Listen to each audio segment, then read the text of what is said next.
आज group dance है। तो लीजिए मैं अब लेकर चलता हूँ आप लोग को चैनल की तरफ। हम ले चलते हैं आप लोग को चैनल की तरफ। आज का हमारा चैनल होगा जी अनिल पर लेकर चलते हैं। देखते हैं चित्रहारे गीत माला। चित्रहारे गीत माला। हेलो हेलो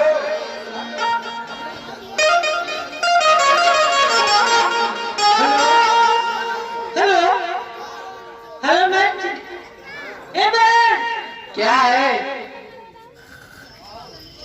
और अब ठीक तो है ना? ये दीदी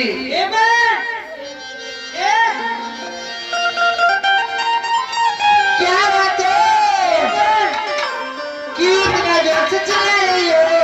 आप क्या कहना चाहती हो बहन जी? मैं तो आपसे कहना चाहती हूँ। क्या?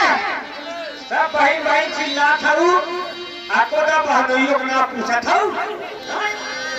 भैया आपने बताइए क्या लगते हो मेरे बहनोई लगते हो? चाय पानी का अरे है जीजा कह गया। क्या बात है? कभी आईने में अपनी शक्ल देखी है? अगर शकल देखे अरे है। कैसे लगते हो जानते हो? एक गीत हो जाना चाहिए।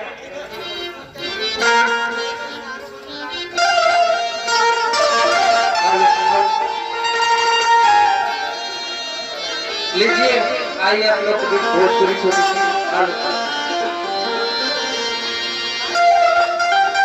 ये दीदी कहना क्या है? बात कहना क्या है? बता रहे कहिए ना।